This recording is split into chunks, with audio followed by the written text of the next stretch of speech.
छोटे से जीवन में मानव की देह प्राप्त करने के बाद हमें अपना कर्म भी करना है, परिवार को भी संभालना है, नाते रिश्तों को भी देखना है और भगवत भजन भी करना है।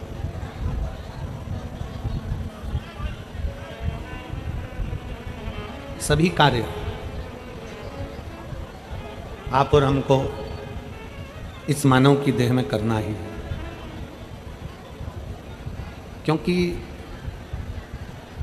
मनुष्य का जो शरीर है, मानव की जो देह है, ये मानव का शरीर, मानव की देह पूर्व में जो हमारे कर्म किए होते हैं, पूर्व के हमारे जो कर्म होते हैं उसका भी हमको भोग भोगना रहता है और कुछ नया कर्म कर कर आने वाला जीवन भी संवारना रहता है। इसलिए हम बार बार आप लोगों से कथा के मध्य में कहते हैं कि मत बुरे कर्म कर बंदे वरना पछताएगा, भगवान की आंखों से तू बच नहीं पाएगा, तू बच नहीं पाएगा। अरे ओ अज्ञानी मत कर नादानी, अरे ओ अज्ञानी मत कर नादानी, तेरे कर्म का फल भी तो ही पाएगा, जैसा किया तूने तेरे आगे आएगा। मत बुरे कर्म कर वरना पछताएगा, भगवान की आंखों से तू बच नहीं पाएगा, तू बच नहीं पाएगा। संसार में जन्म देने वाला वो परमात्मा आप और हमको अगर मृत्यु लोक में भेजता है, इस पृथ्वी पर अगर जन्म देता है, इस मृत्यु लोक में अगर आप और हमको भेजा गया है तो कुछ हमारे लिए अच्छा सोच कर ही भेजा हो, कुछ हमारे लिए श्रेष्ठ सोच कर ही भेजा हो, कुछ हमारे लिए अच्छा विचार कर कर ही भेजा होगा। एक बगीचे में बहुत सारे फूल लगे हुए हैं, बगीचे के अंदर ढेर सारे फूल हैं, कोई सुगंधित भी है, कोई बिना सुगंध का भी है, कोई अच्छा भी है, कोई बुरा भी है। शिव कथा कहती है, भगवान शंकर का चरित्र कथा है, शिव महापुराण की कथा कहती है। बगीचे में बहुत फूल हैं, कोई पुष्प सुगंधवान है, कोई पुष्प दिखने में सुंदर है, कोई पुष्प खाने में सुंदर है, कोई पुष्प सुगंध से आनंदित है, कोई पुष्प देखने में अच्छा नहीं लगता, कोई जहरीला होता है, कोई कैसा होता है। शिव महापुराण की कथा कहती है जैसे बगीचे में बहुत पुष्प हैं, सबका कलर अलग है, सबका रंग अलग है, सबकी सुगंध अलग है, सबका स्वरूप अलग है, कोई मीठा है, कोई कड़वा है, कोई अच्छा है, कोई जहरीला है। उसी तरह भगवान की इस पवित्र भूमि पर, परमात्मा की इस पृथ्वी पर, इस धरा पर आप और हम सब पुष्प की तरह हैं। बगीचे में अच्छा पुष्प लगा, आप उसके करीब में चले गए, बेकार पुष्प था, आप उससे दूरी बना ली। संसार अच्छे और बुरे दोनों से बना हुआ है, इसमें अच्छे भी मिलेंगे और बुरे भी मिलेंगे। अब आपको निर्भर करता है, आपकी दृष्टि पर निर्भर करता है, आपके विचारों पर निर्भर करता है कि आप अच्छों के पास में जाएंगे कि बुरों के पास में, आप श्रेष्ठ के पास जाएंगे कि अनश्रेष्ठ के पास जाएंगे।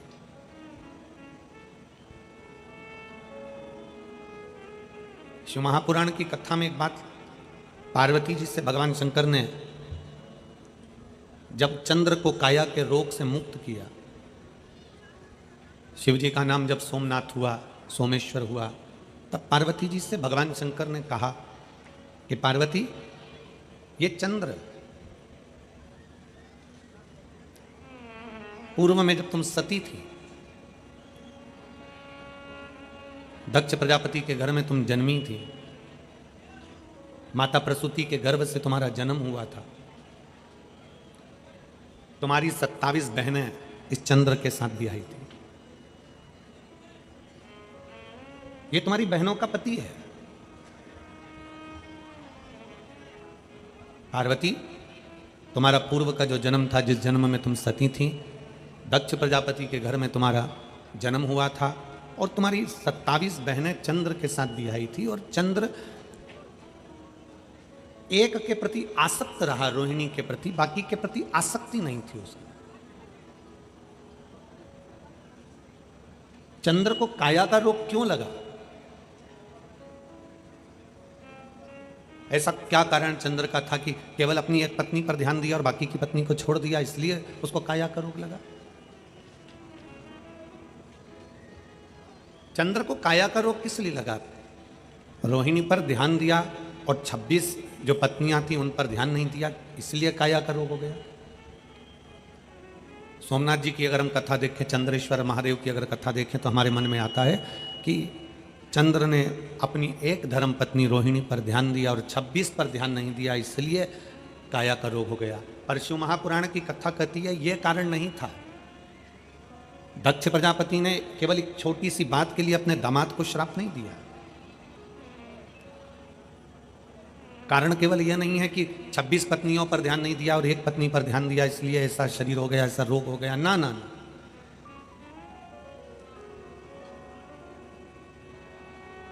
भगवान शंकर कह रहे हैं पार्वती, रोग का कारण केवल इतना सा था कि 27 पत्नियों में से एक रोहिणी को चंद्रदेव ज्यादा चाहते थे, 26 को नहीं चाहते थे। कोई बात नहीं, 26 को नहीं चाहते ना, कोई बात नहीं, इसमें श्राप का कोई कारण नहीं बनता, इसमें श्राप देने का कोई कार्य नहीं बनता। फिर पार्वती जी ने पूछा तो फिर इनको श्राप क्यों लगा? मेरी बहन के पति चंद्रदेव को श्राप क्यों लगा? तो भगवान शंकर ने कहा पार्वती, उनको श्राप लगने का कारण केवल इतना सा था, तुम एक पत्नी को चाहो मना नहीं, 26 को तुम ना चाह रहे हो कोई बात नहीं, पर 26 का अपमान तो मत करो, 26 को अपशब्द तो नहीं कहिए, 26 की निंदा तो न करिए। आप अपनी पत्नी को चाहो मना नहीं है, पर बाकी का अपमान तो ना किया जाए।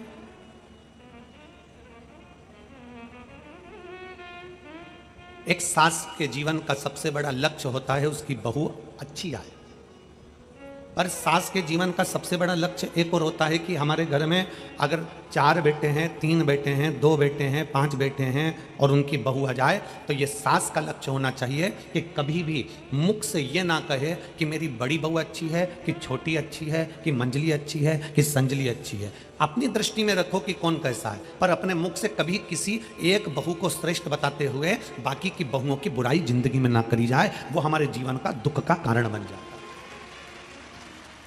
वो हमारे तकलीफ का कारण बन जाए।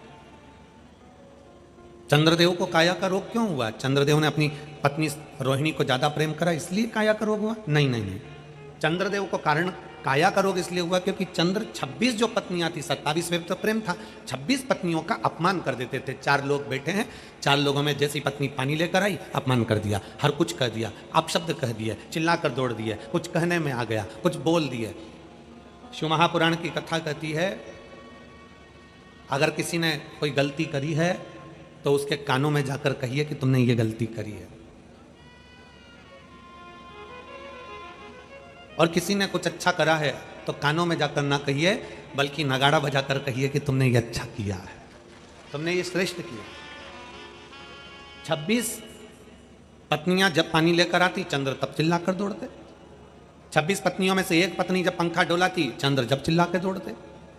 दुनिया के लोगों ने कहा कि 26 पत्नियों पर ध्यान नहीं दिया इसलिए चंद्र को काया का रोग हुआ। ना ना ना, 26 पत्नियों पर ध्यान नहीं, 26 पत्नी का अपमान करा इसलिए काया का रोग। चंद्रदेव सभा में बैठकर हमेशा कहते थे तुम मुझे जानती नहीं हो, मेरी सुंदर काया पर तो दुनिया मोहित हो जाती है, तुम मुझे देखती नहीं हो। और क्या मान करे रे काया, क्या मान करे रे काया का, के काया माटी मिल जाएगी राम भजले, राम भजले प्रभु का नाम भजले, के काया माटी मिल जाएगी राम। चंद्रदेव अपनी काया का गुणगान करते रहे, मेरी काया ऐसी है, मैं इतना सुंदर हूं, मेरा स्वरूप ऐसा है ना।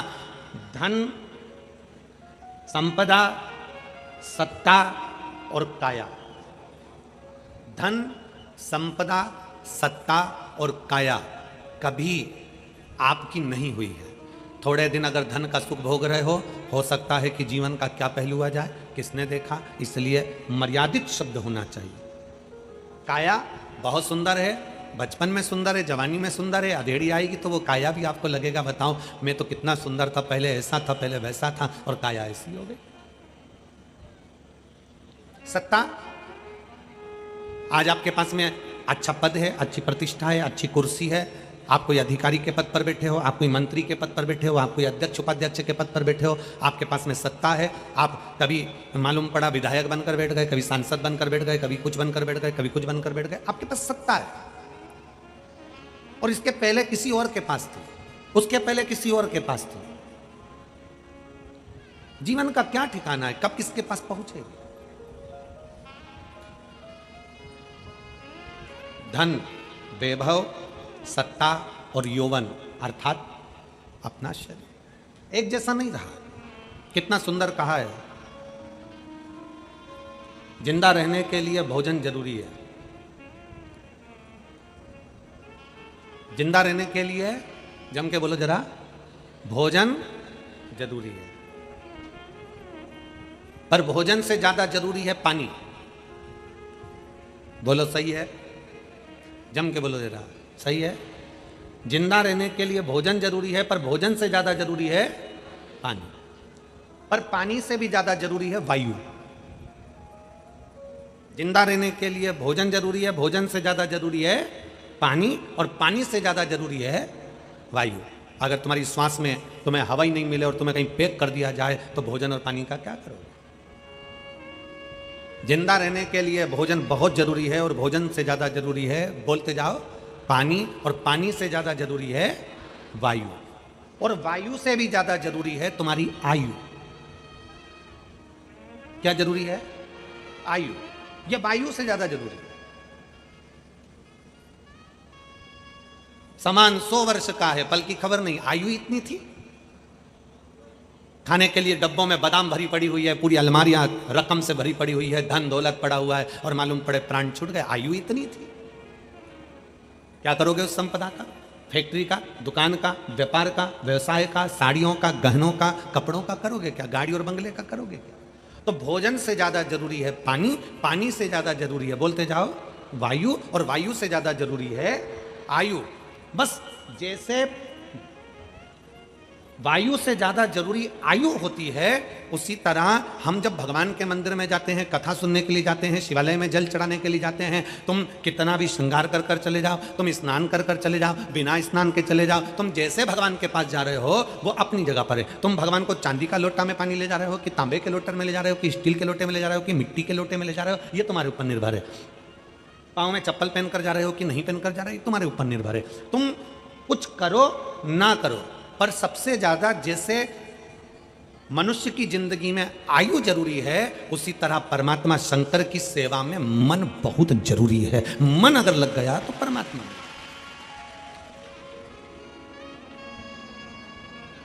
मन नहीं लगा तो परमात्मा है ही नहीं।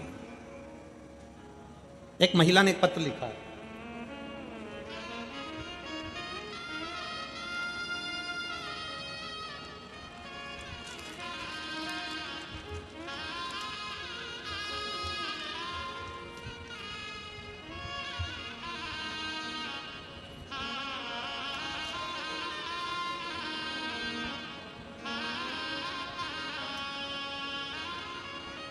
मेरा नाम रुचि गोविंद शुक्ला है, ग्राम बल्लूपुर, पोस्ट जोत, जिला मैनपुरी की रहने वाली हूँ। कहीं बैठी हों तो एक बेलपत्र के लिए आ सकती हैं। मेरा नाम रुचि गोविंद शुक्ला, मैं ग्राम बल्लूपुर, पोस्ट जोत, जिला मैनपुरी की रहने वाली हूँ। एक लोटे जल का मैं क्या गुणगान करूँ गुरुदेव।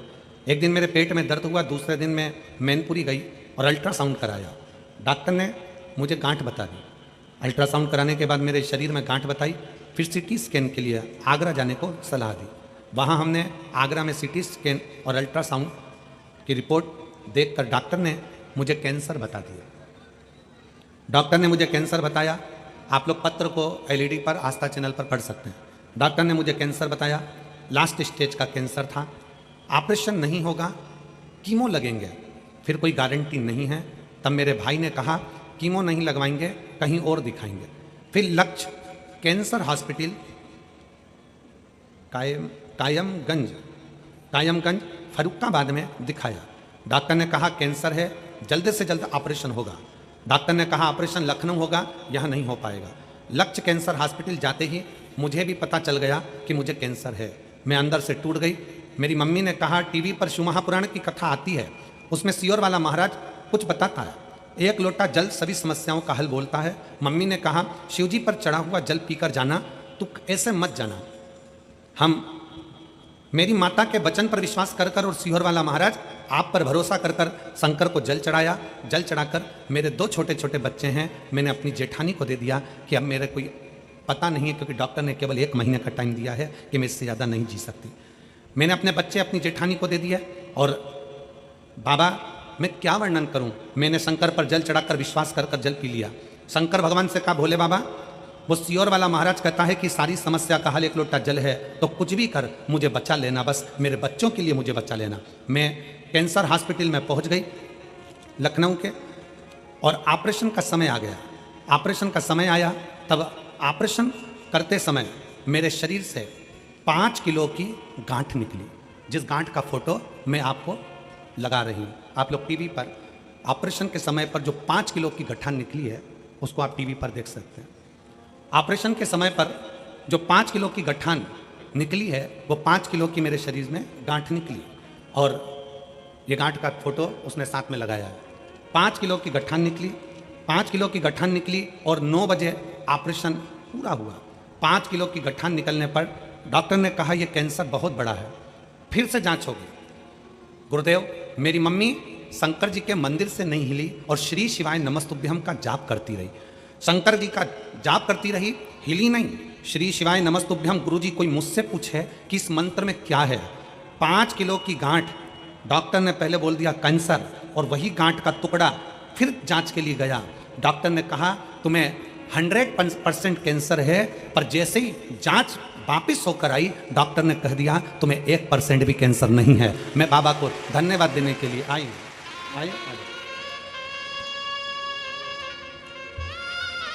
मेरा नाम रुचि गोविंद शुक्ला, मैं ग्राम बल्लपुर, पोस्ट जोत, जिला मैनपुरी की रहने वाली हूँ।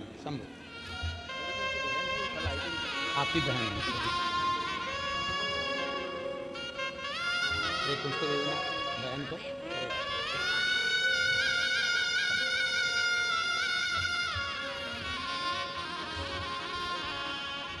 एक शिव भक्ति, एक विश्वास, एक भरोसा। जब हमारे भीतर एक शंकर के प्रति अविरल भक्ति प्राप्त होती है, उसको समझना कठिन। आपके क्षेत्र में भागवत बहुत हुई होगी, रामायण बहुत हुई होगी, गीता बहुत हुई होगी। आपके क्षेत्र में भंडारे भोजन सब हुए होंगे, यज्ञ अनुष्ठान भी बहुत हुए होंगे, और आपके क्षेत्र में जो ये 5 दिवसीय शिव महापुराण की कथा हुई है, आपने दिल से सुना है, दिल से भगवान की सेवा करी है, कोई कामना से नहीं, कोई पाने के लिए नहीं, केवल भगवान की सेवा में अगर दिल से लगे हो तो ये मानकर चलना कि 3 महीने में मेरा बाबा तुम्हारी झोली जरूर भर देगा। ये निश्चित है, ये निश्चित है। जीने के लिए भोजन जरूरी है, भोजन से ज्यादा बोलते जाओ पानी जरूरी है, और पानी से ज्यादा वायु जरूरी है, और वायु से ज्यादा आयु जरूरी है। अगर आयु नहीं होगी, उम्र नहीं होगी, तो फिर ये धन, ये दौलत, ये संपदा, ये सत्ता, ये वैभव किस काम का, क्या काम का? सबसे मूल है आपकी आयु। शिव महापुराण की कथा कहती है, भगवान शंकर का चरित्र कथा है कि शंकर को जल चढ़ाते समय हम जब उत्तर का मुख कर कर, जलाधारी उत्तर की होती है, तो हम इधर खड़े होकर जब शंकर को जल चढ़ाते हैं उत्तर की ओर मुख कर कर, तो हमारा देव आदित्य महादेव हमारी आयु बढ़ाता चले जाता है, हमारी आयु बढ़ाता है।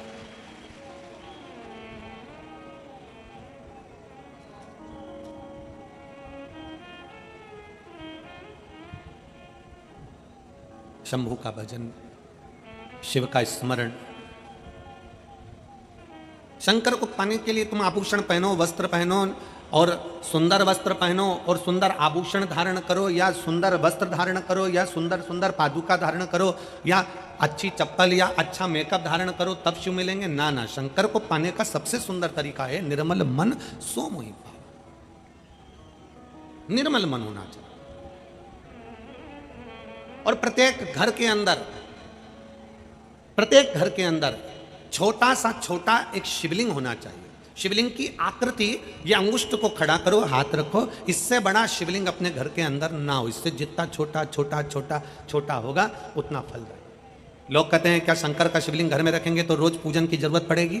शिव महापुराण की कथा कहती है अगर शंकर का शिवलिंग तुम्हारे घर के अंदर है, तुम 5 दिन के लिए 10 दिन के लिए कहीं चले गए, तुमने उसका स्नान नहीं कराया, कोई बात नहीं, तुमने उसकी पूजन नहीं करी, कोई बात नहीं। शंकर का शिवलिंग अगर घर के अंदर है, आप 1 महीने के लिए कहीं चले गए, शिवलिंग घर में है, उसकी पूजन नहीं हो रही, जल नहीं चढ़ रहा, कुछ नहीं चढ़ रहा, कोई बात नहीं। एक बेलपत्र जाने से पहले शंकर भगवान को 1 बेलपत्र बस चढ़ाकर और चले जाओ। 1 बेलपत्र चढ़ाकर या 1 चावल का दाना भगवान शंकर के शिवलिंग पर रखकर चले जाओ। बाकी के तुम 1 महीने में आ रहे हो, 5 दिन में आ रहे हो, 10 दिन में आ रहे हो, 15 दिन में आ रहे हो, कोई दोष नहीं लगेगा। फिर आना, फिर बाबा का बेलपत्र हटाना, चावल का दाना हटाना, फिर स्नान करा देना। शंकर कभी भी, जिस घर के अंदर शंकर का शिवलिंग होता है, उस घर के अंदर भगवान देव आदित्य महादेव अपना एक आनंद के साथ, रिद्धि सिद्धि के साथ, गणेश जी के साथ, षडानंद कार्तिकेय के साथ, अशोक सुंदरी के साथ मेरा देव आदित्य महादेव विराजमान होते हैं, माता पार्वती के साथ, शिव शक्ति के साथ, भगवान शंकर शक्ति के साथ बैठे। प्रत्येक घर के अंदर छोटा। अब कोई कहे कि गुरुजी किसी ने कहा कि शंकर का शिवलिंग घर में नहीं होना चाहिए, जो कह रहे हैं उन्होंने शिव महापुराण को पढ़ा नहीं है।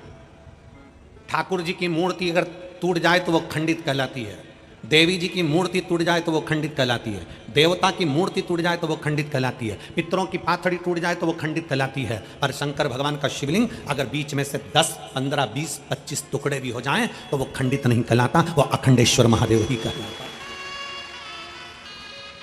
वो खंडित नहीं कहलाता। कोई कहता है हमारे घर में, हमारे मंदिर में शिवलिंग है वो टूट गया है गुरुजी, हम उसे बदल दे, काहे को बदल दे?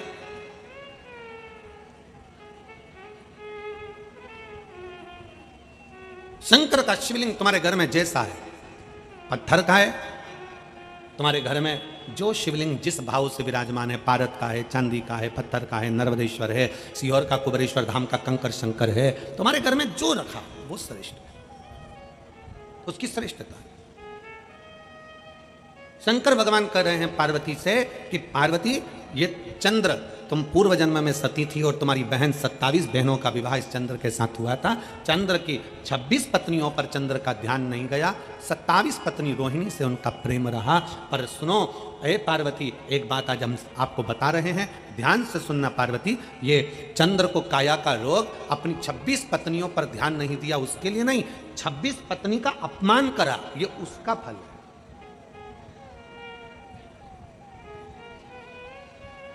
26 पत्नी का जो अपमान किया गया है, ये उसका भोग है।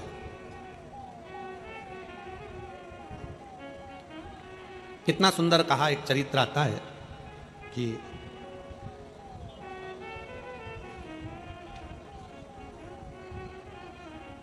एक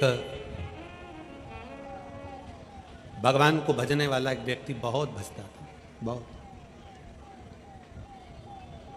भगवान की भक्ति में इतना रमा रहता था, इतना भजन करता था। उसकी शादी हुई, घर में धर्मपत्नी आ गई। अब शादी होने के बाद जब पत्नी घर में आई और पत्नी घर में आकर निवास करी, 3 साल के बाद पत्नी के गर्भ से बच्चा हुआ।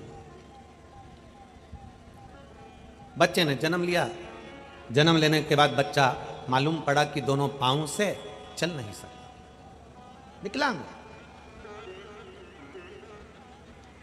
बच्चा चल नहीं पा रहा, पांव विकलांग है उसके, बड़ा दुखी हो गया।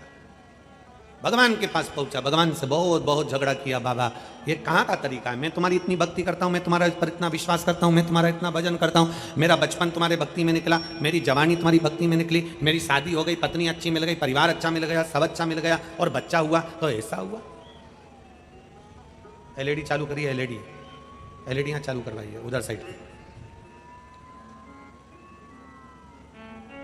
अगर बच्चा हुआ तो मेरा बेटा हुआ और उसके पांव नहीं है, विकलांग है, विकलांग। बच्चा हुआ तो ऐसा, बड़ा दुख हुआ, बड़ा बड़ा तकलीफ है। अब रोज मंदिर जाता और रोज भगवान से झगड़ा करता, रोज मंदिर जाता और रोज भगवान से झगड़ा होता, प्रतिदिन मंदिर जाए, प्रतिदिन झगड़ा करे, भगवान बोले नहीं कुछ। अब की बार उसको इतना गुस्सा आया कि उसने अपना सिर शंकर भगवान के शिवलिंग से भड़कना, शंकर के शिवलिंग से अपना सिर फोड़ना प्रारंभ कर। शिव जी प्रकट हुए, क्या बात है, क्या हो गया, मैं आपका भजन करता हूं, बचपन से भगवान आपका भक्ति कर रहा हूं, एक लोटा जल समर्पित करता हूं, पूजन करता हूं, आराधना करता हूं, शादी हो गई, मेरी पत्नी आ गई, मेरी पत्नी के गर्भ से बच्चा हुआ, वो दोनों पांव से विकलांग है, मैं इतना भजन करने वाला और मेरा बच्चा ऐसा हो गया, मैंने कौन सी गलती करी। शंकर भगवान कहते हैं ये गलती तेरी आज की नहीं है, पूर्व जन्म में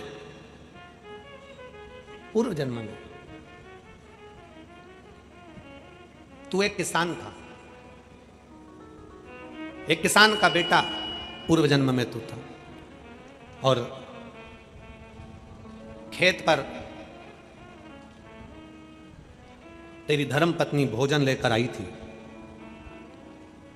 और वो भोजन तेरी पत्नी ने खेत पर रख दिया, मेड़ पर, खेत की मेड़ पर भोजन रख दिया, तू खेत में काम पर लगा हुआ था, इतने में पत्नी भोजन को रख कर आवाज लगाकर चली गई, और तूने दूर से देखा कि कोई कुत्ता तेरे भोजन को खा रहा है, तो गुस्से में लाल होकर कि एक तो दिन भर थक गया और ऊपर से भोजन भी कुत्ता खा गया, डंडा लेकर भागा और उस कुत्ते के दोनों पांव तूने तोड़ दिए, दोनों, कुत्ता विकलांग हो।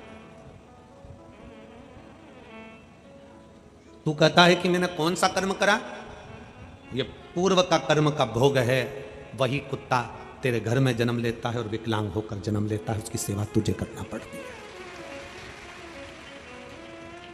मत बुरे कर्म कर बंदे वरना पछताएगा, भगवान की आंखों से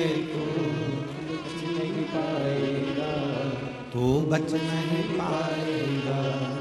अरे ओ अज्ञानी मत कर नादानी, तेरे कर्म का फल भी तू ही पाएगा, जैसा किया तूने तेरे आगे आएगा।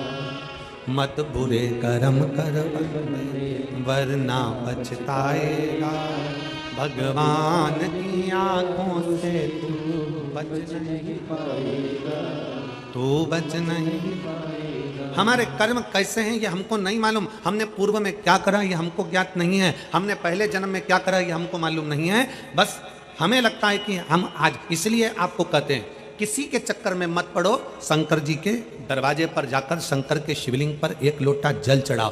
क्यों? विधाता का काम है भाग्य लिखना, शंकर जी का काम है भाग्य को पलट देना। विधाता का काम है भाग्य लिखना, और महादेव का काम है भाग्य को, विधाता के लेख को पलटना।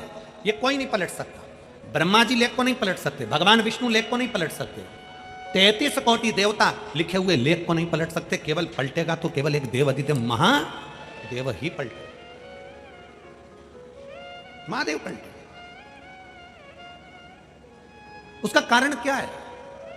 किसी ने हमसे पूछा कि गुरुजी ये बताओ कि आप कहते हो कि महादेव लेख पलट सकते हैं, बाकी का कोई नहीं पलट सकता, उसका कारण क्या है? उसका कारण केवल इतना है कि ब्रह्मा जी ब्रह्मलोक में, भगवान विष्णु वैकुंठ लोक में, इंद्र लोक में, गरुण लोक में, वरुण लोक में, शंकर भगवान कहाँ के अधिपति हैं?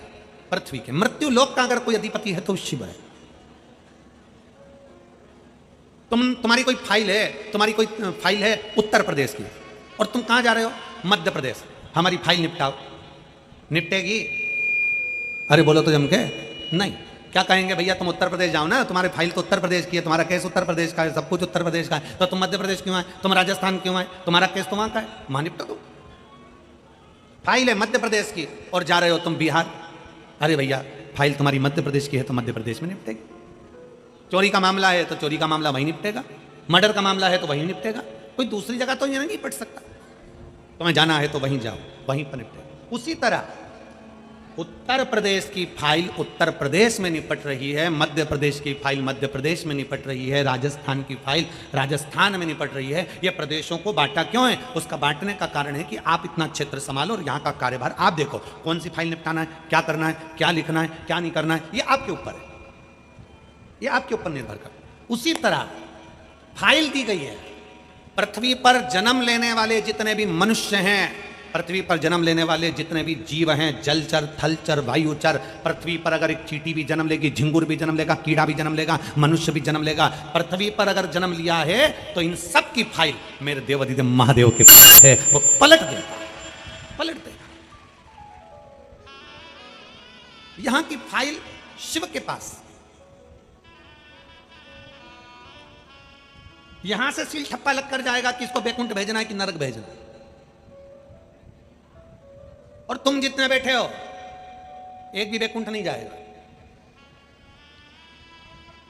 ना ये सीहोर वाला महाराज जाएगा, ना तुम जितने कथा सुन रहे कोई बैकुंठ नहीं जाएगा। क्यों? क्योंकि बैकुंठ में, होटल में उतने दिन ही रखा जाता है जितने दिन माल लुटाते जाओ। बैकुंठ में उतने दिन ही रहने को मिलता है जितने दिन तुमने अच्छा कार्य किया है, उतने दिन तुम्हें बैकुंठ में रहने को मिलेगा। तुम्हारी पॉकेट में पैसा है तो खूब लुटाओ, उतने दिन तुम्हें होटल में रहने देगा। पॉकेट में पैसा खत्म, होटल से निकाल देंगे। तुम्हारे पुण्य खत्म, बैकुंठ से धक्का मार देंगे। केवल एक धाम है, शंकर का धाम, जहां पॉकेट का माल नहीं देखा जाता, जहां एक लोटा जल देखा जाता है।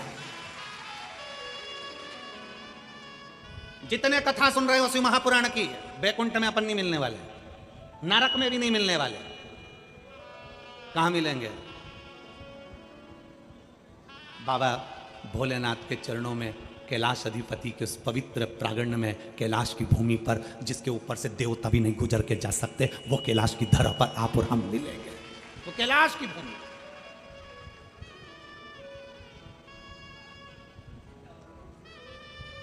जिसपे से कोई उल्लंघन कर भी नहीं जा सकता।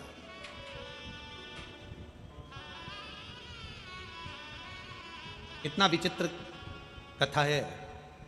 लंका का राजा रावण कैलाश पर पहली बार गया और बीच में नंदी बैठा मिल गया, तो नंदी को बैठा हुआ जानकर रावण ने अपना स्वरूप बढ़ाया और नंदी को उलांगने लगा। तो नंदी ने पांव ऐसा पकड़ा कि लंका का राजा रावण उलांग भी नहीं पाया, 10 मुंडियां हिलने लगी, घबराने लगा, थर थर कांपने लगा लंका का राजा रावण। तो रावण ने किसको याद करा? किसको बुलाया? लंकाधिपति रावण ने शंकर भगवान को नहीं। जब रावण का पांव नंदी ने जकड़ दिया, पांव हिल नहीं पाया, लांग कर जा रहा था। यहां तो सीधी सीधी बात है, शंकर जी के जलाधारी में से जो जल निकलता उसको नहीं लांगते। शिव महापुराण की साक्षी में ये सामने, ये शंकर जी की ये व्यासपीठ है।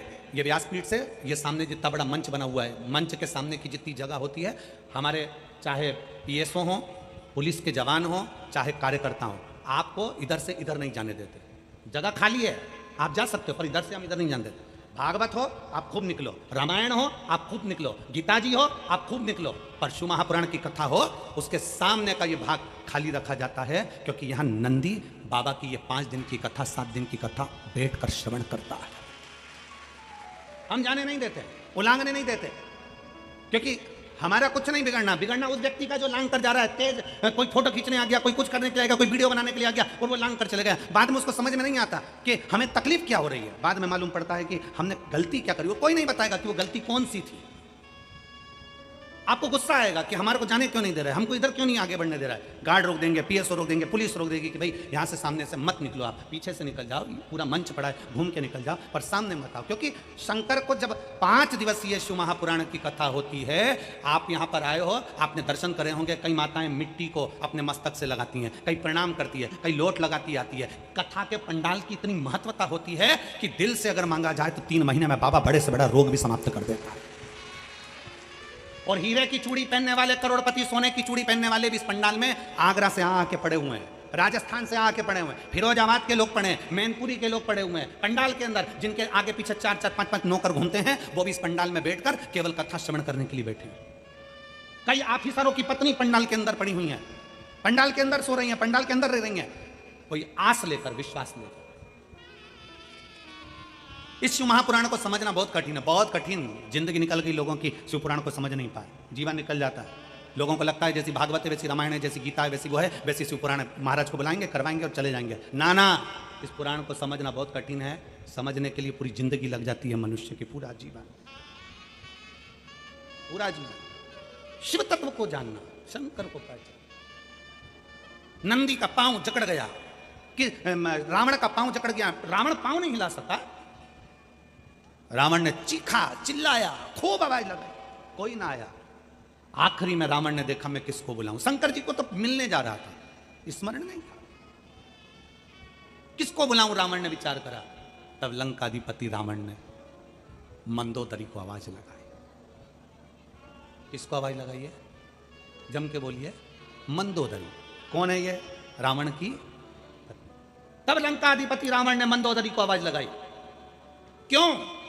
क्योंकि लंका के अंदर मंदोदरी केवल एक ऐसी थी जो भगवान शंकर के शिवलिंग का रोज निर्माण करती थी, रोज पूजन करती थी, रोज अर्चना करती थी। रावण को मालूम है अगर मुझे कोई बचा सकती है तो वो मंदोदरी भी बचा सकती है। तब मुझसे जो अपमान हुआ है नंदी का, मंदोदरी को आवाज लगाया। मंदोदरी उस समय मिट्टी का हाथ, बालू का शिवलिंग बनाती हुई हाथ पूरा मिट्टी में सन रहा था, मिट्टी में हाथ भिड़ रहे थे, और मंदोदरी रावण की पुकार सुनकर पहुंच गई।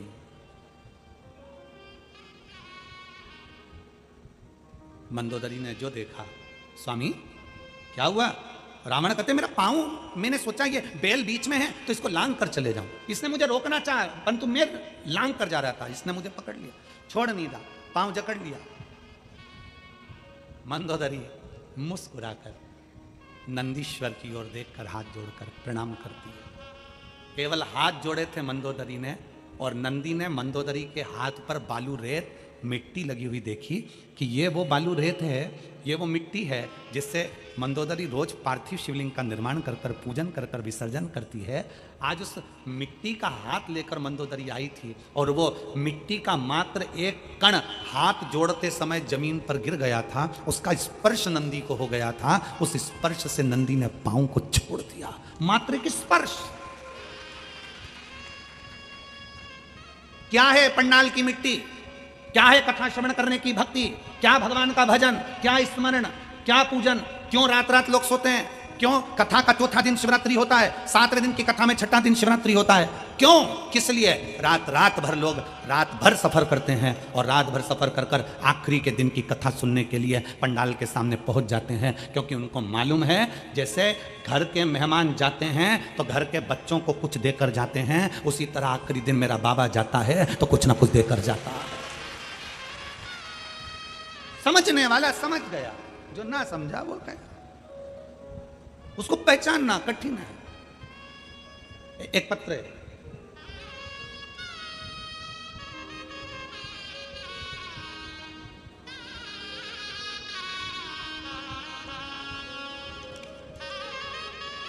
मेरा नाम सुमन देवी है, मेरे पति का नाम संतोष शर्मा है। मैं मुकाम संतोष नगर फिरोजाबाद की रहने वाली हूँ, संतोष नगर फिरोजाबाद की रहने वाली। एक लोटे जल का क्या वर्णन करूं गुरुदेव, मेरे कहीं बैठी हो तो एक बेलपत्र लेने आ सकती है। मेरे छोटे बेटे का जॉब नहीं था, सारी पढ़ाई करने के बाद भी उसकी नौकरी नहीं लग रही थी, हार गया। आखिरी में उसने विचार कर लिया कि अब मैं एग्जाम नहीं दूंगा। मैंने मेरे बेटे से कहा कि वो सियोर वाला महाराज कहता है कि मेहनत कर 4 गुनी, और एक बेलपत्री शहद की लगाकर शंकर को जाना, शिव सुनेगा। गुरुदेव 2023 में मेरे बच्चे ने मेरे कहने पर फिर वापस फॉर्म भरा और तैयारी करी, चौगनी मेहनत, आपकी कथा सुनी, 1 लोटा जल शिव को चढ़ाया। आज मेरा बेटा बाबा की कृपा से 2 जनवरी 2024 को सिकंदराबाद में ट्रेन मैनेजर के पद पर नियुक्त हो गया, रेलवे में उसकी नौकरी लग गई। एक शिव भक्ति हमारे भीतर जब जागृत होती है, विश्वास को हम जागृत करते हैं, भरोसा हमारे भीतर जब जागृत होता है तो क्यों ना शुभ।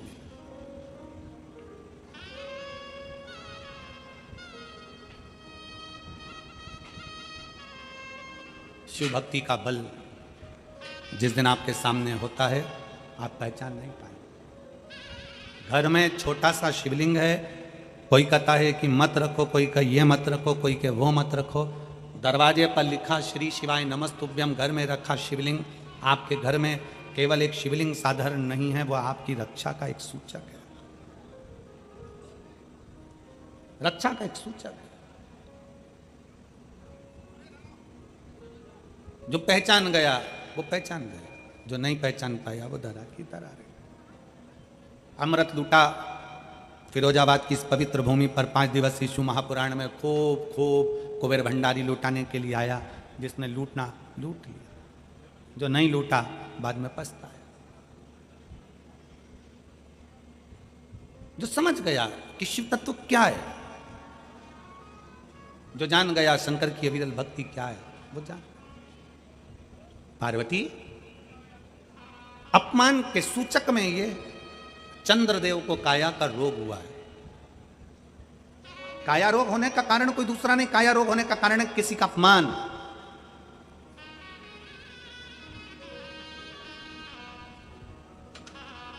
पानी और वाणी दोनों श्रेष्ठ होना चाहिए।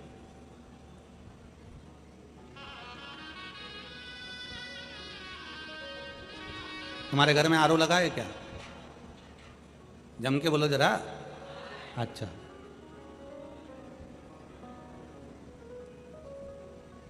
जब पानी आरओ का पीते हो, पानी छान कर पीते हो, पानी क्लीन कर कर पीते हो, क्यों पीते हो? कि हम अगर बेकार पानी पिएंगे तो हमारा शरीर बेकार हो जाएगा। तो पानी अगर आरओ का पी रहे हो तो वाणी भी आरओ की बोली है, थोड़ी सी अच्छी बोली, श्रेष्ठ बोली। पानी तो तुम्हें बिस्लेरी का चाहिए और वाणी बिस्लेरी की नहीं है।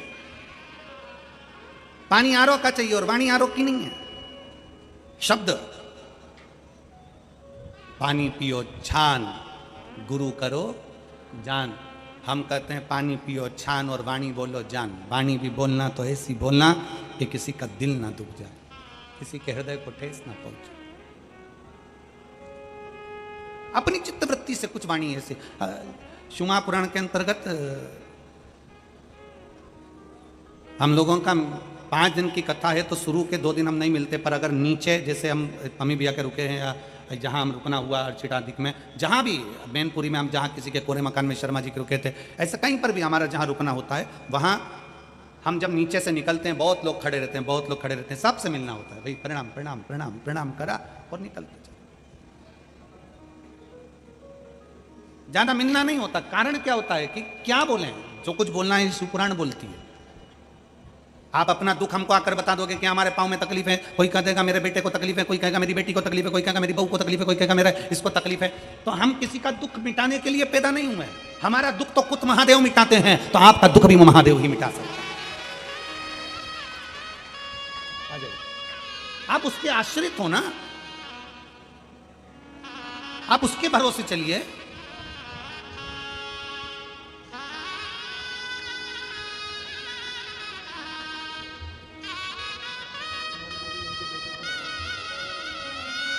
बधाई हो आपको, बेटे बधाई, श्री शिवाय। आप उसके आश्रित हो जाओ। ना मिलने का एक कारण और है, हम आप लोगों से ज़्यादा इसलिए नहीं मिलते क्योंकि कहीं आप लोगों के मन में, आज की दुनिया बड़ी विचित्र है, बहुत विचित्र दुनिया है। आज के ज़माने में लोग कथाकार हो या कोई संत हो या कोई महात्मा हो, कोई बाबा जोगी हो, उसको लोग जल्दी से भगवान बना देते हैं। हमारा एक निवेदन इस व्यासपीठ से, भगवान को भगवान रहने दो और इंसान को इंसान रहने दो।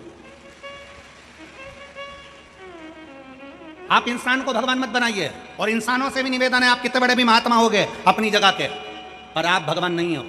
भगवान भगवान है। इंसान को इंसान रहने दो। पर दुनिया के लोग आज के जमाने में इंसान को भगवान बनाने में लगे हुए हैं। अरे भगवान, अरे ना ना ना, उसको इंसान रहने दो, उसकी भी जिंदगी, उसकी लाइफ, उसको जीने दो। उस परमात्मा को परमात्मा रहने दो। बहुत है वो, बहुत। उसकी अविरल भक्ति आप धारण करिए। अपने भीतर आडंबर से दूर होने का प्रयास करिए। शिव तत्व कहता है, भगवान शंकर की कथा कहती है कि शिव जी पार्वती से कहते हैं, पार्वती तुम्हारे बहन के पति चंद्रदेव नहीं, सम्मान नहीं देने का कोई क्रम अपमान मूल है। ये अपमान के जो शब्द बोले गए उससे ये काया करो।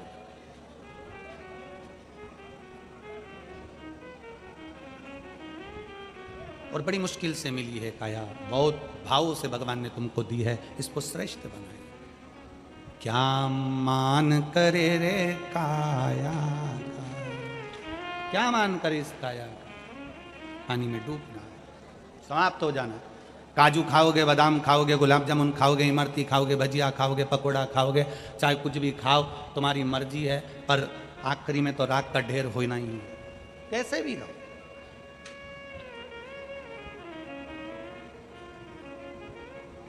काया को पाके तुम कभी अभिमान ना करो,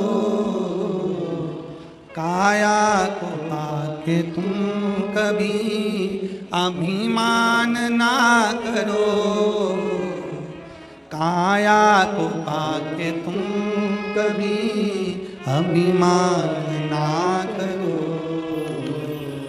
माटी में मिल जाती है ये काया कभी कभी, माटी में मिल जाती है ये काया कभी कभी।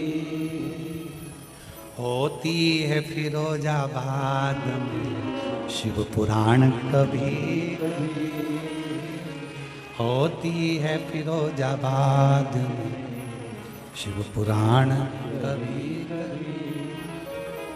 दौलत को पाके तुम कभी अभिमान ना करो, दौलत को पाके तुम कभी अभिमान ना करो। माटी में मिल जाती है दौलत कभी कभी, होती है फिरोजाबाद में शिव पुराण कभी कभी। बेटों को पाके तुम कभी अभिमान ना करो, बेटों को पाके तुम कभी अभिमान ना करो।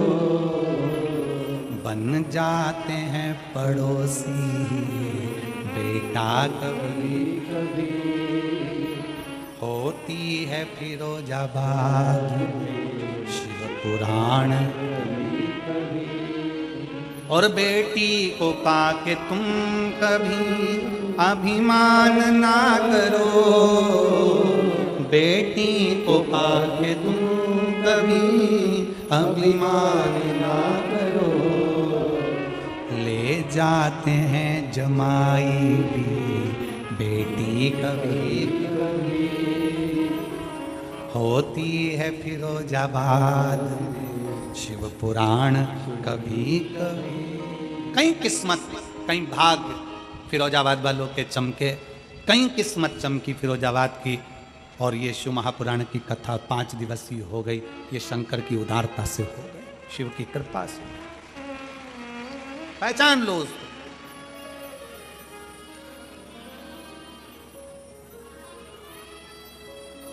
बहुत याद आएगी आपको शिव महापुराण की, बहुत। जब इस रोड से निकलोगे ना तो इस जगह को देखकर याद करोगे यहाँ शिव कथा हुई थी, भूमि को याद करोगे।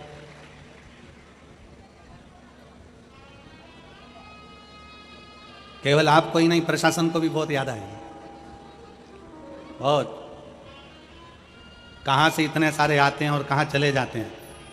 11 बजे समापन, कथा का विराम हो जाएगा। 2 बजे यहाँ एक परिंदा नहीं मिलेगा। बैग लेंगी माताएं, सिर पे से ऐसे निकलेंगी जैसे कहीं बहुत यात्रा कर कर आ रही हों, 5 कोसी 7 कोसी, कहीं व्रत 84 कोस की, कहीं ऐसा लगेगा 12 ज्योतिर्लिंग की यात्रा। सिर पर बैगों का बंडल, बस, गाड़ी, ट्रक, और उसमें शिव भक्त भरा कर भगवान की विरल भक्ति करते करते चले।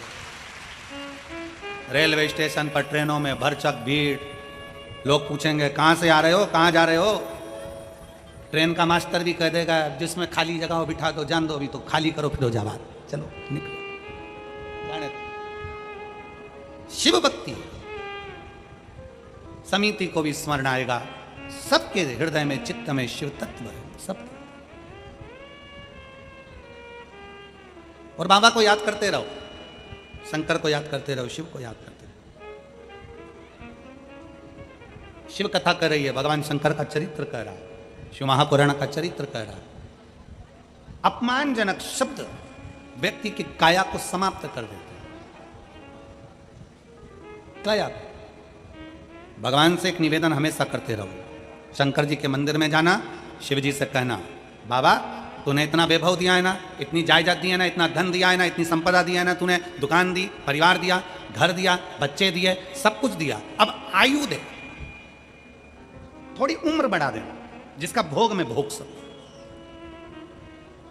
और उस उम्र में एक चीज और लिख देना कि कहीं तेरी अगर शिव पुराण की कथा हो तो उस पंडाल में बैठकर सुन सकूं, ऐसी उम्र हो।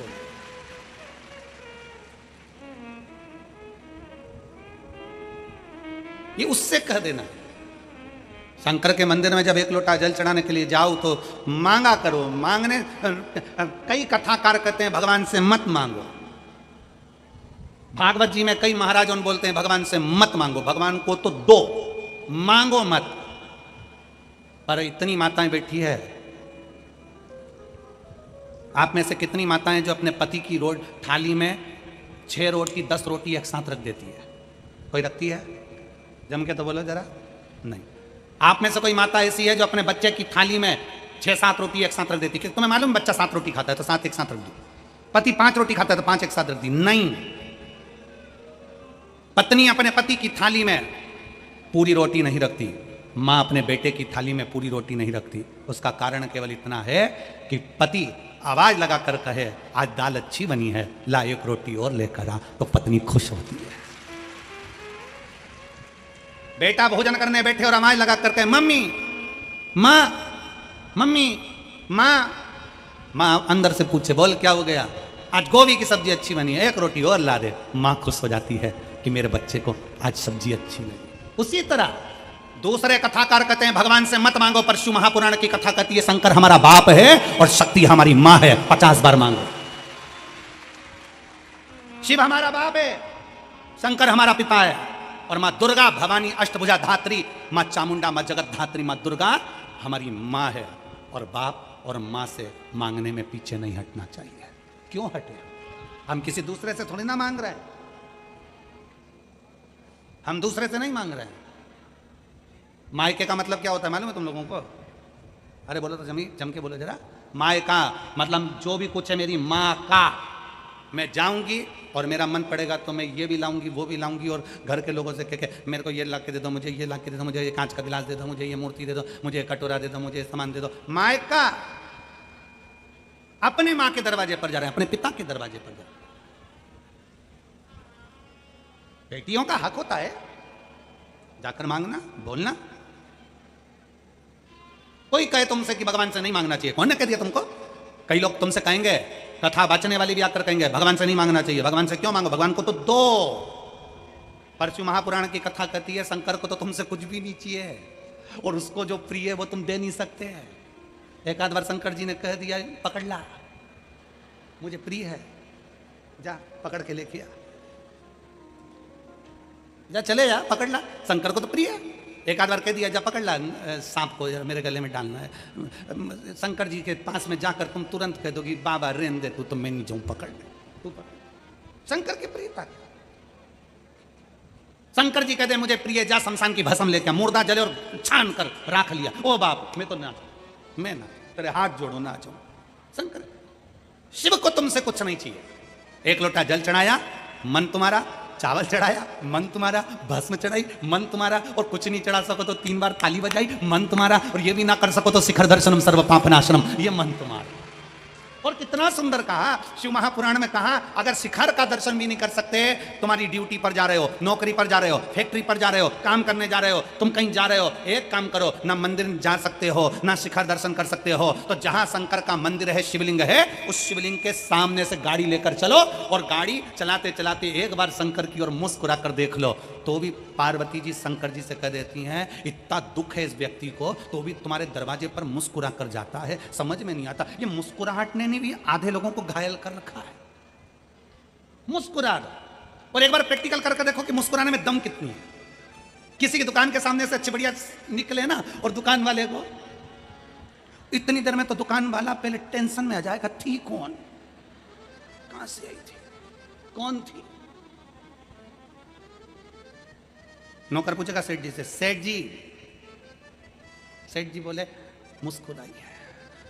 नौकर भी डिप्रेशन में, सेठ भी डिप्रेशन में, रात को नींद नहीं आ रही, थी कौन, था कौन, इतना मुस्कुरा कर गया। फिर दूसरे दिन मुस्कुरा कर चले गए, टेंशन में। कितना भी दुख हो, कर्जे में लदालूम हो गए, मरने की प्लानिंग नहीं करना, दुख आ गया मरने की प्लानिंग नहीं करना, तकलीफ आ गई मरने की प्लानिंग नहीं करना है, बहुत बड़ा दुख आ गया कोई बात नहीं, शंकर के मंदिर के बाहर से निकलो तो मुस्कुरा कर निकलो, तो शंकर को भी लगे कि इतना दुख होने पर मुस्कुरा रहा है, जा मैं तुझे वर देता हूं कि तू मुस्कुराता रहे, तेरे चेहरे की स्माइल खत्म ना हो, तेरे इस चेहरे पर स्माइल बनी रहे। और अगर हम रो के मंदिर जाएंगे, जिंदगी भर रोते रोते मंदिर जाए, तो भगवान भी के रोतली बाई आ गई, अभी रोएगी पूरी, कहा रोना, प्रसन्न।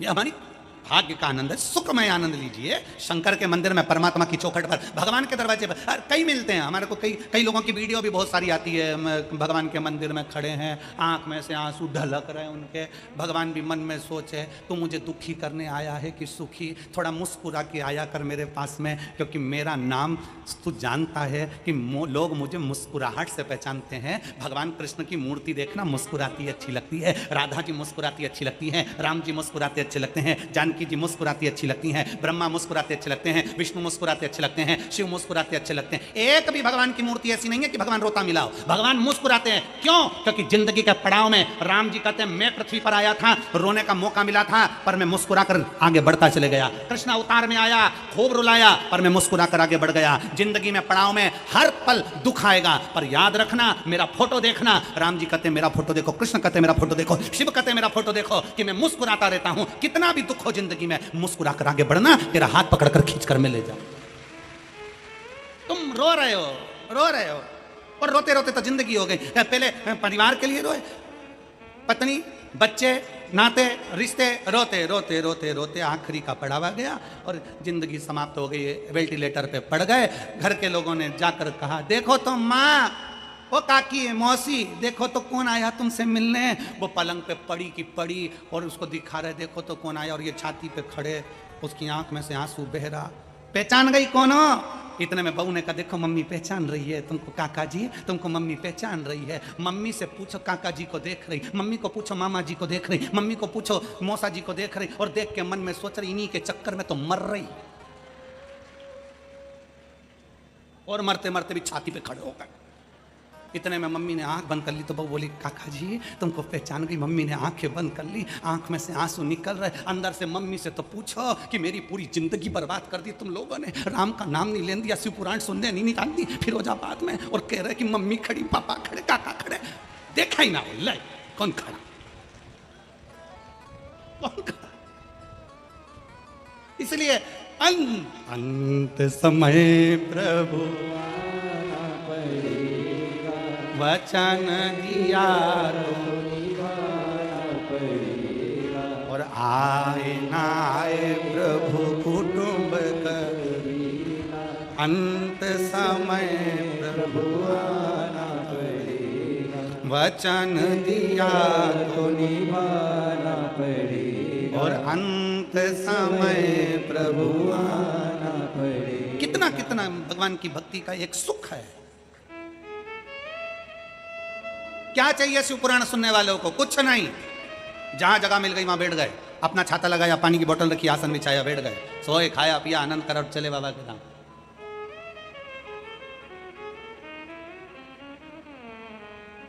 भागवत कराओगे ना, रामायण कराओगे ना, गीता कराओगे ना, प्रवचन कराओगे ना, तो बहुत सारी व्यवस्था करना पड़ेगी। सबके रुकने की व्यवस्था, सोफा लगाओ, कुर्सी लगाओ, टेबल लगाओ, ये लगाओ, वो लगाओ, पानी दो, ये दो, वो दो, सम्मान करो, सत्कार करो, आओ साहब, बैठो साहब, जाओ साहब, करो साहब। शिव पुराण एक ऐसी है कि शिव पुराण के चक्कर में लोगों को अपने मोबाइल तक बंद करना पड़ते हैं। कोई आ नहीं जाए, के नहीं जाए, हमको बिठाओ साहब, इसलिए मोबाइल तक बंद करना पड़ते हैं। आओ, पंडाल खुला है, बैठो, पंडाल में जगह मिल जाए तो ठीक, नहीं तो अपना छाता, अपनी पानी की बोतल और अपना आसन लगाओ, अलमस्त से भजन करो, स्मरण करो, कथा सुनो, और खूब प्रेम से बाबा का नाम लेकर झोली भर भर कर खूब लेकर जाओ, और बाबा से पसार कर कहना, मैंने तेरे ही भरोसे, ओ बाबा तेरे ही भरोसे, हवा बिच उड़ती जावांगी, बाबा डोर में कटी जावांगी, भोले में तेरी बदन, शंभो में तेरी बदन, हवा बिच उड़ती जावांगी, बाबा डोर जावांगी। उसके चरणों में बैठ जाओ, अपने मुख से, अपनी वाणी से, अपनी जिह्वा से, अपने द्वारा किसी को कष्ट ना पहुंचे, अपने द्वारा किसी को कष्ट ना आए।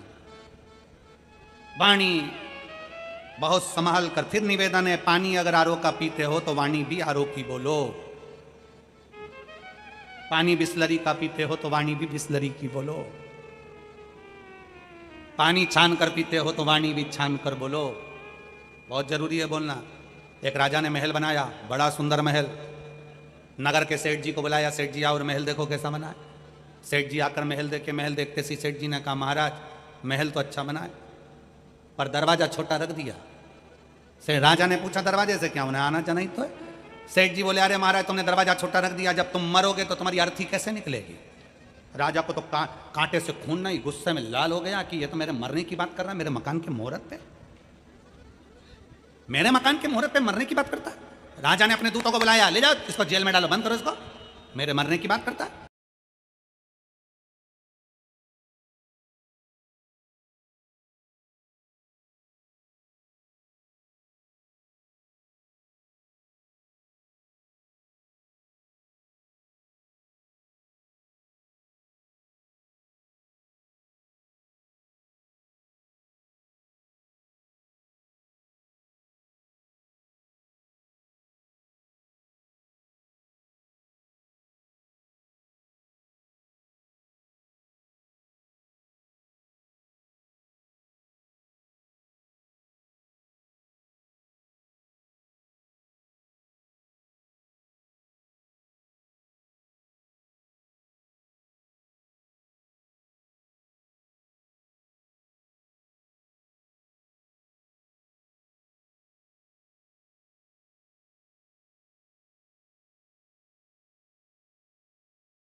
पुण्य सरी दानदाताओं के नाम रीना जी गुप्ता मुंबई से सुंदर 501 रुपए की स्वग्रसी आपने बाबा कुबरेश्वर धाम हेतु समर्पित की। बहुत बहुत बधाई। सुंदर विचार आपके 14 स्वग्रसी आपने समर्पित की। अरविंद मनोहर जी काले की तरफ से महाराष्ट्र से सुंदर 5005 रुपए की स्वग्रसी आपने बाबा कुबरेश्वर धाम हेतु समर्पित की। बहुत बहुत बधाई। सुंदर विचार आपके 14 स्वग्रसी आपने समर्पित की। चंद्रकला जी अलवर राजस्थान से सुधा 500 रुपए। रितेश जी तिवारी की तरफ से पंचकुला हरियाणा सुधा 500 रुपए। गुरु भावे जी यादव की तरफ से कोटा राजस्थान से सुधा 500 रुपए। प्रभात जी मालवी की तरफ से भोपाल मध्य प्रदेश से 511 रुपए। स्वर्गीय कांतिलाल जी मालवी की स्मृति में बैतूल मध्य प्रदेश से 1100 रुपए। बसंत श्यामा जी की तरफ से यवतमाल महाराष्ट्र से सुधा 1100 रुपए। राजेंद्र जी त्रिपाठी की तरफ से सुधा 500 रुपए। ऐश्वर्य जी तनिका जी की तरफ से सुधा 1001 रुपए की स्वग्रसी आपने समर्पित की। भटनगर परिवार की ओर से सुधा 2100 रुपए। राय परिवार की तरफ से सुधा 500 रुपए की स्वग्रसी आपने समर्पित की। संजय जी शर्मा कोटा राजस्थान से सुधा 500 रुपए। राम कुमार जी गुप्ता की तरफ से सुधा 500 रुपए। वीरेंद्र जी साहू रायसेन मध्य प्रदेश से सुधा 1100 रुपए। स्वर्गीय श्रीनाथ सिंह जी प्रभा देवी जी की स्मृति में दिल्ली से सुधा 21,000 रुपए की स्वग्रसी देकर आजीवन भोजन भंडार एक संस्था ग्रहण करी। सुनहरे अक्षरों में अपना नामांकित कराया। बहुत बहुत बधाई। सुधा विचार आपके 14 स्वग्रसी आपने समर्पित की। स्वर्गीय श्री नथुराम जी उपाध्याय की स्मृति में सागर मध्य प्रदेश से 1001 रुपए। शिवनंद जी गुप्ता की तरफ से उत्तर प्रदेश से सुधा 500 रुपए। शकुन जी गौतम जी की तरफ से सागर मध्य प्रदेश से 11,000 रुपए की स्वग्रसी आपने बाबा कुबरेश्वर धाम हेतु समर्पित की। बहुत बहुत बधाई। सुधा विचार आपके 14 स्वग्रसी आपने समर्पित की। गणेश प्रसाद जी सैनिक की तरफ से सुधा 1100 रुपए। अनीता जी पड़ुरकर की तरफ से संभाजी नगर मराठी से सुधा 1100 रुपए। रामनारायण जी की तरफ से गुड़गांव हरियाणा सुधा 500 रुपए। शिवम जी झा की तरफ से उत्तर प्रदेश गाजियाबाद उत्तर प्रदेश से सुधा 500 रुपए। शंकर लाल जी सोनी की तरफ से उत्तर प्रदेश से सुधा 500 रुपए। दीपक कुमार जी वर्मा की तरफ से भोपाल मध्य प्रदेश से सुधा 500 रुपए। राजेश्वरी जी की तरफ से सुधा 1000 रुपए। विनोद जी मंडल की तरफ से बिहार से सुधा 500 रुपए। गजेंद्र कुमार जी पालीवाल की तरफ से नर्मदापुरम मध्य प्रदेश से सुधा 500 रुपए। कांतिबाई जी राणा की तरफ से सुधा 500 रुपए। मनोहर लाल जी महेंद्र कुमार जी की तरफ से बीकानेर राजस्थान से सुधा 1100 रुपए। पवन कुमार जी शर्मा की तरफ से राजस्थान से सुधा 2001 रुपए। गुप्तधन में सुधा 1100 रुपए की स्वग्रसी आपने समर्पित की। बहुत बहुत बधाई। भगवान गंगाराम जी चौधरी की तरफ से सुधा 500 रुपए की स्वग्रसी आपने समर्पित की। प्रवीण कुमार जी की तरफ से उड़ीसा से सुधा 500 रुपए। नाथी लाल जी सिवारे की तरफ से सुधा 1100 रुपए। नीरज कुमार जी शर्मा की तरफ से सुधा 500 रुपए। कलाबाई जी यादव की तरफ से रायगढ़ छत्तीसगढ़ राजगढ़ मध्य प्रदेश से सुधा 551 रुपए की स्वग्रसी आपने समर्पित की। कविता जी पटेल की तरफ से सुधा 1100 रुपए। नीरज जी बढ़िया की तरफ से बड़वानी मध्य प्रदेश से सुधा 1000 रुपए। ममता जी नागेश की तरफ से गोदिया मराठी से सुधा 500 रुपए। राम बाबू किरण जी जसपाल की तरफ से सुधा 700 रुपए। अशोक कुमार जी साहू की तरफ से धमतरी छत्तीसगढ़ से सुधा 500 रुपए। मनोज जी यादव की तरफ से काकेट छत्तीसगढ़ से सुधा 500 रुपए। ललिता जी की तरफ से सुधा 500 रुपए। संजय जी जसपाल की तरफ से बिहार से सुधा 500 रुपए की स्वग्रसी आपने समर्पित की। श्री रमेश जी की तरफ से नासिक मराठी से सुधा 500 रुपए। शंकर जी सोनी की तरफ से बिहार से सुधा 500 रुपए। स्वर्गीय श्री संतोष जी आर्य की स्मृति में बैतूल मध्य प्रदेश से 2101 रुपए की स्वग्रसी आपने समर्पित की। नीलम सिंह जी बघेल की तरफ से सुधा 500 रुपए। अतुल जी पंडित की तरफ से सुधा 500 रुपए। नितिन जी महाजन की तरफ से जलगांव मराठी से सुधा 5001 रुपए की स्वग्रसी आपने बाबा कुबरेश्वर धाम हेतु समर्पित की। बहुत बहुत बधाई। सुधा विचार आपके 14 स्वग्रसी आपने समर्पित की। मनोज कुमार जी शर्मा राजस्थान से सुधा 500 रुपए। श्री अंजुनी देवी जी की तरफ से ग्वालियर मध्य प्रदेश से सुधा 500 रुपए। जगदीश जी गुप्ता की तरफ से मुंबई से सुधा 2100 रुपए की स्वग्रसी आपने समर्पित की। अनुराधा जी शर्मा अंजू जी शर्मा की तरफ से सुधा 551 रुपए। शिव कुमार जी सिवाता की तरफ से सुधा 1000 रुपए। प्रेमा बाई जी की तरफ से सिवनी मध्य प्रदेश से 1100 रुपए। राजेंद्र प्रसाद जी सक्सेना राहू इंदौर मध्य प्रदेश से 21,000 रुपए की स्वग्रसी देकर आजीवन भोजन भंडार एक संस्था ग्रहण करी। सुनहरे अक्षरों में अपना नामांकित कराया। बहुत बहुत बधाई। सुधा विचार आपके 14 स्वग्रसी आपने समर्पित की। संतोष जी सोनी की तरफ से सुधा 500 रुपए। गौरव राज जी की तरफ से गौरव छत्तीसगढ़ से सुधा 500 रुपए। प्रभाकर दीनानाथ जी सरोटे की तरफ से महाराष्ट्र से सुधा 500 रुपए। श्री बिलास जी पाटुरकर की तरफ से सुधा 500 रुपए। इंदिरा जी जाट की तरफ से धार मध्य प्रदेश से सुधा 1100 रुपए। निशा जी भाटी की तरफ से भोपाल मध्य प्रदेश से सुधा 500 रुपए की स्वग्रसी आपने समर्पित की। पीयूष राज जी की तरफ से उड़ीसा से सुधा 500 रुपए। झंडेलाल जी पवार की तरफ से बैतूल मध्य प्रदेश से सुधा 500 रुपए। संतोष जी गुप्ता की तरफ से सुधा 500 रुपए। भीमराज कुमार जी की तरफ से चेन्नई से सुधा 500 रुपए की स्वग्रसी आपने समर्पित की। रंजनी वरुण जी सोमानी की तरफ से सुधा 2100 रुपए। सुमन जी गुप्ता की तरफ से झांसी उत्तर प्रदेश से सुधा 500 रुपए। द्वारका जी परिहार की तरफ से सुधा 500 रुपए। हरिलाल जी की तरफ से भोपाल मध्य प्रदेश से सुधा 500 रुपए। अवध किशन सिंह जी की तरफ से झारखंड से सुधा 3100 रुपए की स्वग्रसी आपने समर्पित की। रीता जी की तरफ से इंदौर मध्य प्रदेश से सुधा 500 रुपए। कान्हा कुंज कीर्ति जी की तरफ से वाराणसी उत्तर प्रदेश से सुधा 500 रुपए की स्वग्रसी आपने समर्पित की। सूरज नारायण जी ठाकुर की तरफ से बिहार से सुधा 500 रुपए। अशोक सिंह जी तोमर की तरफ से सुधा 500 रुपए। निधि जी तोमर की तरफ से ग्वालियर मध्य प्रदेश से 500 रुपए। अरुणा जी गोदाबे की तरफ से नागपुर मराठी से सुधा 500 रुपए की स्वग्रसी आपने समर्पित की। पीयूष जी शर्मा की तरफ से सुधा 500 रुपए। कविता जी सोनी की तरफ से धमतरी छत्तीसगढ़ से सुधा 500 रुपए। राजेश जी पांडे की तरफ से बिहार से सुधा 500 रुपए। अभिदीप जी शर्मा की तरफ से देवास मध्य प्रदेश से सुधा 500 रुपए। सुनीता राजा जी यादव की तरफ से झारखंड से सुधा 500 रुपए। रेणु जी की तरफ से छत्तीसगढ़ से सुधा 1100 रुपए। गुप्तधन में सुधा 2100 रुपए। अनुपम सिंह जी अरुणा सिंह जी की तरफ से सुधा 500 रुपए। सतीश जी गणेश दास जी तिवारी की तरफ से जलगांव मराठी से सुधा 500 रुपए। अमित कुमार जी पांडे की तरफ से वेस्ट बंगाल से सुधा 11000 रुपए की स्वग्रसी आपने बाबा कुबरेश्वर धाम हेतु समर्पित की। बहुत बहुत बधाई। सुधा विचार आपके 14 स्वग्रसी आपने समर्पित की। कमल किशोर जी घोर की तरफ से इटारसी मध्य प्रदेश से सुधा 500 रुपए। जगदीश प्रसाद जी शर्मा की तरफ से जयपुर राजस्थान से सुधा 500 रुपए। गुप्तधन में जाबरा मध्य प्रदेश से सुधा 50,001 रुपए की स्वग्रसी आपने बाबा कुबरेश्वर धाम हेतु समर्पित की। बहुत बहुत बधाई। सुधा विचार आपके 14 स्वग्रसी आपने समर्पित की। सभी दानदाताओं को मैं हृदय की अनंत गहराई से नमन करता हूँ, दंडवत करता हूँ, प्रणाम करता हूँ। सुधा स्वग्रसी आपने समर्पित की। जो भक्त अपनी स्वग्रसी मंदिर गौशाला वृद्धाश्रम अन्य क्षेत्र बाबा कुबरेश्वर धाम हेतु समर्पित करना चाहते हैं वे टीवी स्क्रीन पर श्री विठलेश सेवा समिति का 2 account number axis bank account central bank of India का चल रहा है। दोनों में से किसी में भी अपनी स्वग्रसी आप जमा कर अपना नाम व्हाट्सएप पर भेज सकते हैं। आइए सीधे व्यासपीठ की शरण में चलते हैं। पूज्य गुरुदेव के सानिध्य में हम सभी आज विराम दिवस की कथा श्रवण करेंगे। जय जय श्री राधे, हर हर महादेव, श्री शिवाय नमस्तुभ्यं।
गोसाई जी परम दयाल की जय।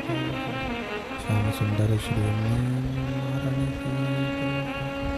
काशी विश्वनाथ भगवान की जय। गौरा महारानी की जय। श्री गणेश जी महाराज की जय। सरस्वती माता की जय। गणपति सरकार की जय। कुबेरेश्वर महादेव की जय। महाकालेश्वर भगवान की जय। ओंकारेश्वर भगवान की जय। जगदम्बा माता की जय। सतगुरुदेव गौ माता की जय। चिंता संतान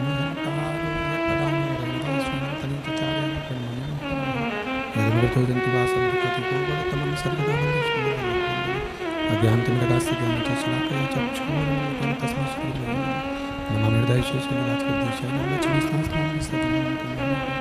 चतुर्विश्व चतुर्विश्व चतुर्विश्व श्रीगायते स्वपञ्चदशे।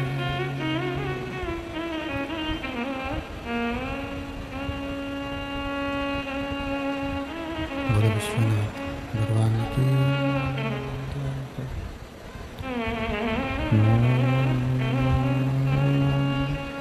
नमः शिवाय।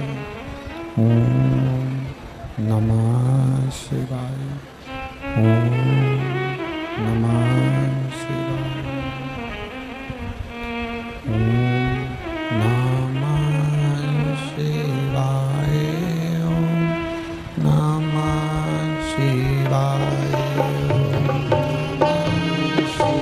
शिवाय।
विश्वनाथ भगवान की जय। महाकालेश्वर भगवान की जय। ओंकारेश्वर भगवान की जय। कुबेरेश्वर महादेव की जय। हर हर महादेव। हर हर महादेव। हर हर महादेव। हर काशी विश्वनाथ ओगरदानी त्रिकालदर्शी कैलाशी अविनाशी भगवान शिव, जिनकी पुनित पावन शिव महापुराण की कथा संपूर्ण विश्व के कल्याण हेतु बाबा देवाधिदेव महादेव की कृपा से, उनकी करुणा से, उनकी उदारता से ये पुनीत पावन पवित्र कार्तिक के महीने में शरद पूर्णिमा के महोत्सव के रूप में भगवान देवाधिदेव महादेव की कृपा से, उनकी उदारता से,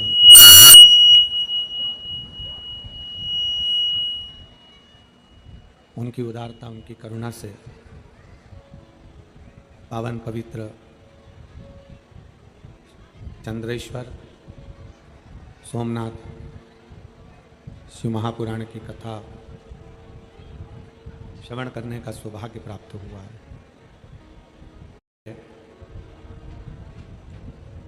भाग्यशाली हैं फिरोजानगर के, उत्तर प्रदेश की इस पवित्र भूमि के सभी श्रोता भाई बहन जो इस पावन पवित्र शिव महापुराण की कथा का लाभ ले रहे हैं।